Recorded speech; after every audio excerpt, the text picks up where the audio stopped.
The term Linsanity was created after NBA player Jeremy Lin became the starting point guard for the New York Knicks and proceeded to have the greatest stretch of his career, where he briefly became a star player after his All-NBA teammate Carmelo Anthony went down due to an injury in 2012. This 9-game stretch had set Lin up for the remainder of his NBA career, where he remained in the league until 2019 as a successful role player and an eventual NBA champion, but never reaching the heights he reached all those years ago. Since this, people have used the term Linsanity to describe a player in a sport who had a short run of brilliance before crashing back down to earth.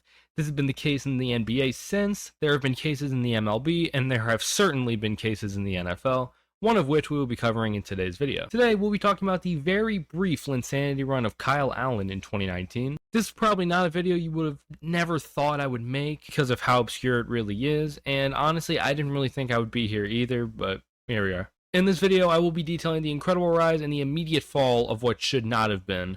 If you enjoyed this video and you want to see more like this in the future, please be sure to leave a like and subscribe to the channel if you have not already, and be sure to leave a comment with your feedback and what you'd like to see in the future. With that said, let's get right into it. Carolina Panthers entered the 2019 NFL season starting Cam Newton at quarterback, who had won MVP 3 years prior and helped lead Carolina to the Super Bowl in 2016. Cam had been the Panthers franchise quarterback since being drafted in 2010, and Carolina started the season 0-2 and Newton struggled mightily. Newton suffered an injury in Week 2 versus Tampa Bay, which led to Carolina putting Newton on IR, leaving them without a starting quarterback. Enter Kyle Allen. Allen was an undrafted free agent coming out of Houston who was named a starter in Week 3 in lieu of Cam Newton's foot injury. Allen proceeded to help lead Carolina to a 4-game win streak and also won 5 of his first 6 starts. The following are his stats during the win streak. Week 3, which was a 38-20 win versus Arizona, 73% completion on 26 attempts, 261 passing yards, a 4-0 touchdown interception ratio, and a 144.1 passer rating. In Week 4, a 16-10 win versus Houston, 70.6% completion on 34 attempts, 232 pass yards, no touchdowns or interceptions, and an 89.3 passer rating. Week 5, a 34-27 win versus Jacksonville, 56.7% completion on 30 attempts, 181 pass yards, 1 touchdown, no interceptions, and of 85.6 passer rating. In Week 6, a 37-26 win over the Buccaneers, 62% completion on 32 attempts, 227 yards, 2 touchdowns, no interceptions, and a 104.6 passer rating. For those keeping track, he did not throw a single interception during the span and maintained a passer rating of over 100, which is rather impressive even if 3 of those 4 teams finished 2019 in the bottom 5 in pass yards allowed. In the NFL, you face who's in front of you, and if you're able to do that as an undrafted free agent with 1 professional level start prior to the 2019 season, that's noteworthy. It was during the span where he had the world in his hands with multiple people heralding him as a franchise quarterback and advising Carolina to move on from Cam Newton even after Newton was cleared to play. You obviously don't bench an MVP, bring your team to the Super Bowl level player for the backup after 1 good game. Well, of course not after 1 good game. But what if it extends to 3 or 4 games? And what if this guy goes undefeated? Do we look at Cam Newton and say, please, he's Cam Newton, he shouldn't lose his job to injury? And the reality of the situation is that I keep saying this all the time.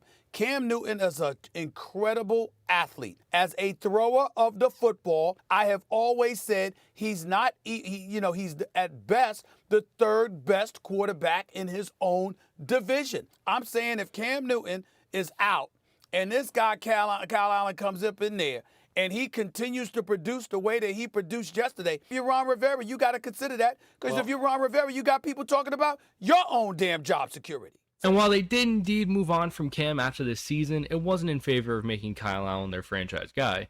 And you're about to see why. We look through the rise, now is here where the fall of Kyle Allen truly begins. On October 27th, 2019, the 4-2 Carolina Panthers matched up with the 6-0 San Francisco 49ers. The Panthers got obliterated by the 49ers in this game, 51-13, with Allen throwing 3 interceptions and getting sacked 7 times. While this was a terrible loss and there's no way to put a positive spin on their performance, the Niners were almost unstoppable this year and went on to represent the NFC in that year's Super Bowl. We move on to Week 8, where Carolina beats the Tennessee Titans 30-20, with Kyle Allen having a much better game than before. And I hope Carolina enjoyed this win because this would be their last win of their 2019 campaign. They would lose their last 8 games, and Allen would be benched by Week 16 in favor of Will Grier. He would later come back in the final game of the season after Greer went down with a foot injury. I notice a pattern. And Allen would finish his second half of the season in a less than ideal way. I haven't tracked it much here because he's not a rushing quarterback really, but he's had 13 fumbles as well as 7 of those being lost, so he finished the season with 23 total turnovers. In most seasons, Allen would be first in interceptions with his 16 this season,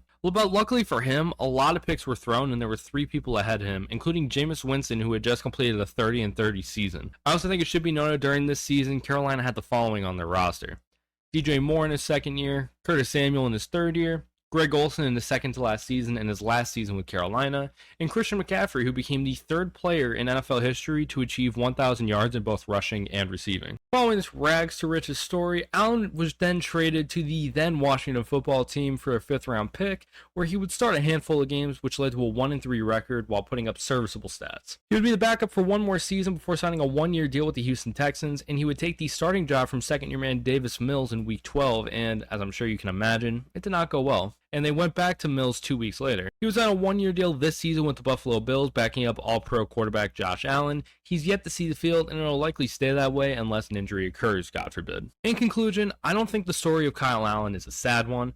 He got his moment in the sun 4 years ago and created a solid NFL career for himself as a result. I've always found this to be one of the more interesting stories to come out of the NFL over the past 5 years, and it almost seems in retrospect to be a foreshadow to what Brock Purdy would end up being on a much, much smaller scale. I've been wanting to cover this for years because for some reason I can't get this shit out of my head. I found it so interesting how ESPN, a literal sports media giant, tried so hard to push an agenda where this undrafted free agent that transferred from Texas A&M to Houston would beat out a former MVP to become the franchise quarterback just for him to be put in a bottom 5 backup list by Sports Illustrated earlier this year. None of this is meant to be disrespectful to Kyle Allen, by the way. I've always found this story very fascinating. I thought it was unfair for him to try to fill such big shoes.